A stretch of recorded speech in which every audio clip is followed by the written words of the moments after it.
today's session is on processing your midterms. Okay, so this session is geared towards what do you do after you get your feedback for your midterms or after you get your midterms. And so for some of us, we may be in the middle of midterms still. It's kind of hard when to time this session as far as the live session. Right? If you're watching the recording, obviously you watch it at your convenience, but midterms are all over the place. There's no schedule, even at a particular school. One person will do it at the end of September, another in October, etc. But this content is all about putting you in the right mind state of what do I do with that feedback and how do I take that and improve so I can be better for the final exam. So let's go ahead and jump into it. Today is going to be a nice short and sweet session. At the end, we're going to do some Q&A, right? That's going to be a little bit more of an implemented kind of roundtable discussion for those that have gone through midterms already and maybe have some questions. But I want us to kind of piggyback off of each other and learn just kind of like what we've done so far, maybe where we need to pick up the slack. All right, so let's go ahead and get started. So we're going to start off today with what not to do. All right. The first thing that you don't want to do is take your midterms and simply move on. And to be honest with you, this is definitely what a lot of students do. And it makes sense why. Even though you have midterms, guess what doesn't stop? All of your other things to do and assignments. You still have those case briefs to do in preparation for class. You have other midterms coming up. You have your legal writing deadlines and all those things. And so there's definitely always things to take up your time. And what students don't do is dive into those midterms that they took. So it says if you don't intensely study your mistakes and feedback, you've missed out on the most valuable aspect of midterms. If it was a multiple choice exam, go to office hours and request to go through the questions to see why you got each one wrong. And the reason why I say go to office hours is because most professors will in fact not give you the multiple choice questions to review when you look at your answer choices. Typically, it's because they don't want to give away those questions because they plan on reusing those questions again later in the future. But even with those, there are a good amount of professors that will allow you, for the purposes of growing and seeing where you went wrong, to go into their office hours so you can't take those questions with you, send them out, copy them, etc. But you can study them under their supervision. So maybe you're the professor that gives you the questions. Great. You don't need to go to office hours then, but try to the best of your ability to get your hands on those questions so you can dissect them to see why you got them wrong. And you even want to go through the ones you got right because, believe it or not, there are times when you get questions right for the wrong reasons. And so it's good to always review those as well. Now, if it was an essay exam, key word here, gingerly go through the cut sheet and or sample answer to see all the opportunities to improve. All right, so stopping here for a quick second, has anybody taken a midterm that had an essay on it? Right, feel free to raise your hand. All right, so Janelle, with that essay portion that had a midterm on it, where are the areas that you think, right, there might be more points for you to gain? Have you been able to kind of assess that just yet? Yeah, something that I'm always not good at, the analysis. Good. And then what about the analysis? Have we started to fine tune, right, in comparison? What about the analysis am I lacking in? So I tend to be conclusory. What you're describing, which is probably the biggest 1L feedback, is you're being conclusory. And so typically what that is you're not using enough facts in your analysis. You're not having enough supporting arguments. You're kind of going along the lines of like, hey, you're smart, I'm smart, we know what this is. Let me just tell you what the outcome is. And it's like math. You have to show your work in a way, right, that is a little bit novel for us. And we have to learn this new style of writing and what showing your work looks like. And typically that means spelling things out, right? Spelling things out in a way that may be foreign to us because, again, it seems like, oh, like we should all know this if we're talking about the same fact pattern. So we'll talk about that more. But yes, everything Janelle said would be the type of things that you would want to gingerly Yeah, go and just through. because of that, I was 5 points away from the median. Yeah, exactly. Like very subtle, like, not being conclusory and not having a thorough analysis can make the biggest difference literally between an A and a C or even a B, right? Even though you spotted the right issues. So all that to say, gingerly go through the cut sheet and or sample answer to see, and you can't be generic theory. You have to get into the detail as to what are the specific things you need to do to improve. All right, the next thing of what not to do. Feel defeated if you didn't get the score that you wanted. All right, don't put your head down. Don't feel bad if you did not get that A, that B plus, right, etc. Whatever it is that you were shooting for. Most midterms are either ungraded or only count for a small percentage of your total grade. Your midterm grade does not have to be an indicator of how you will do on the final. All right, so I've been saying this until I've been blue in the face. Maybe you guys have heard this already. I got all B's on my midterms and then ended up getting all A's on my final grades. All right, and so to me, what you want to do, right, and what that says to me is that it's about who's going to learn between that midterm period and that final period. All right, who's going to learn from those mistakes and take their understanding to the next level. All right. Last one for what not to do is feel overly confident because you scored well. I love this image that we have here. These two people, right, during the midterms are acting as though they're at the top of the mountain. And this is not the top of the mountain. All right. If you did well in the midterm, that is great. All right. But don't let it turn into your downfall. Just because you are on the right side of the curve at the midway point doesn't mean it will stay that way if you don't put in the work. Because guess what? Everybody who didn't do that well is going to be working overtime now to do better. And this is all a curve. So you're going to have to make sure you're keeping that progress that you are. And I have seen firsthand students who get comfortable and then don't end up doing as well on the final exam. All right. So don't get cocky, stay humble to this, and stay hungry to keep improving. So those are all the things what not to do. So let's talk about now what to do. You want to assess. All right, there are three categories to assess yourself at this point in the semester. How am I doing with my understanding of the law? How am I doing with the skill development needed for multiple choice and essays? And how am I doing with the mental fortitude and focus? At the end of the day, these are the three components of success in law school. You have to know the law, right? You then have to be able to articulate that understanding of the law in a way that's acceptable and desired on those essays. And of course, you have to do multiple choice well.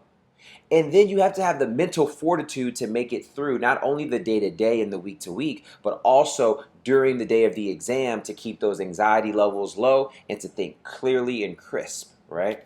So these are the things you want to, at this point of the semester, be assessing as to where you're at. Carve out some time to sit and reflect on these three, all right? Because after you assess, the next thing you do is plan and execute. After you assess your strengths and weaknesses, it's time for you to plan out how you're going to move forward. And remember, don't keep spending your time in the same way you did for the first half of the semester. Now is your time to assess, figure out what your strengths and weaknesses are, and fine tune whatever it is that you need to. And maybe you don't need to. I think that's very rare, right? But some students may be in a flow that's just like, I just need to keep what I'm doing, and this is going to lead me to where I need to be. But for most of us, right, maybe that study group is not really beneficial, right? It's more of a distraction than a benefit. Maybe my study environment, right? I'm studying at home and that's not really conducive. Maybe I'm creating flashcards and that's not really effective.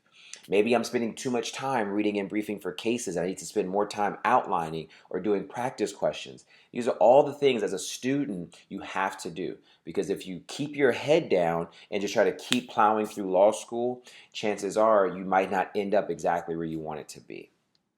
All right. I give the analogy a lot too to like chores around the house, right? Let's say, you woke up on a Monday, you had all these things to do. You had to go to the DMV, which we know nobody wants to go to the DMV, but your license expired and you need that new DMV license. You also needed to go to the dentist, right? It's been a while, got to get those teeth cleaned. But you also have to take out the trash. You also had to do the laundry and wash the dishes, right? Some of us will wake up on that Monday and it's just like, you know what? Let me just go ahead and do the dishes. Let me do the trash. Let me do the laundry. They'll do all those quick and easy things that they do have to do, but they're not as daunting. And then sometimes that ends up taking up the whole day. And then you did not go to the DMV and you need that new license. You didn't go to the dentist and you didn't get those teeth cleaned. And those were the important things, the most prioritized task. Translate that to law school. A lot of us have been doing our case briefings, right? Doing our outlining, maybe going to additional sessions, whatever it may be. But it's like, make sure you're doing those practice essays. Cannot stress enough how important that is to your success.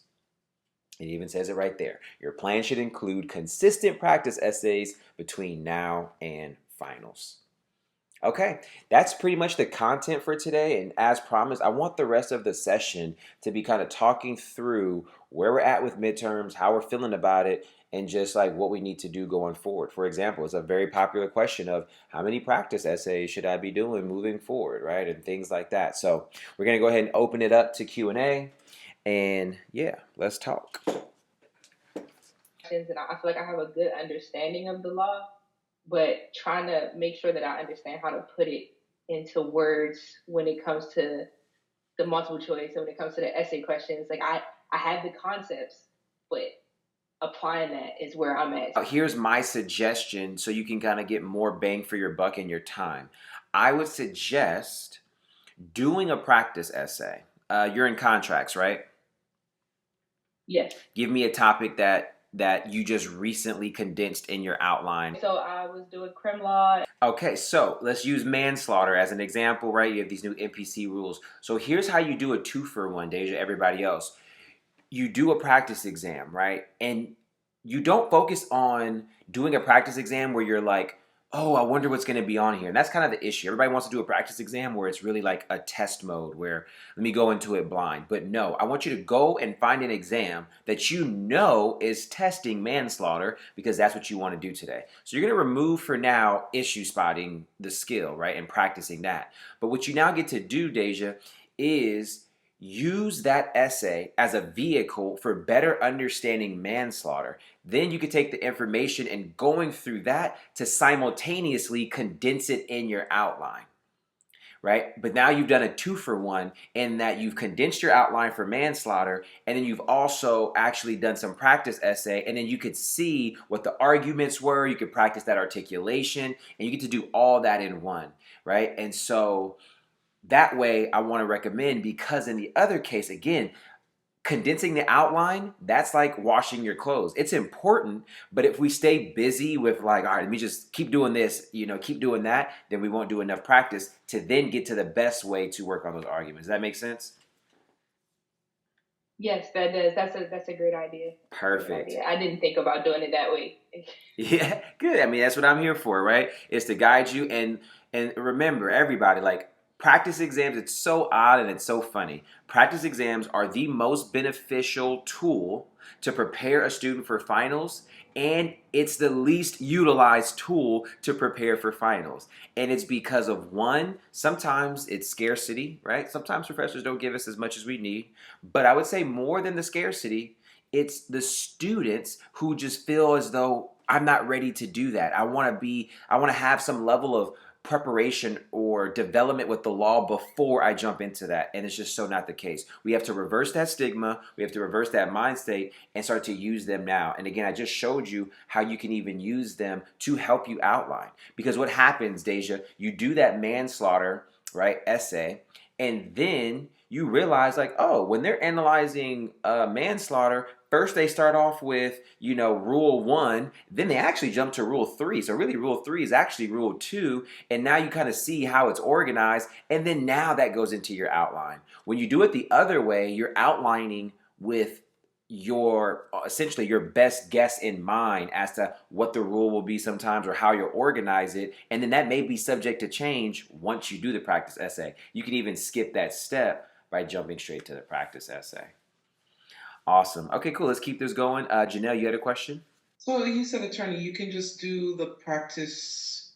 You don't have to like try to remember the rules and do it like a test mode for the practice exam, because that's what I've been doing. Yes, not now, right? So I want you to think I want you to think of preparing for finals as one naturally progresses in riding a bike, right? How do you start by learning how to ride a bike? With the training wheels. So I want you to do practice essays with the training wheels. The most easy component of essay writing ultimately is memorization. Don't get me wrong, it's a lot to memorize, but that's the easiest part. The hardest part is do I actually know how to get the points, right? To your point, Janelle, you have an issue of being conclusory, which is a common issue. So even if I give you the rule, that doesn't solve the conclusory issue. So I want you to take your rule, take your fact patterns, and do you know how to write a perfect essay? Then once we establish that, then we can start taking the training wheels off and then doing practice essays off of memorization. Perfect. Awesome.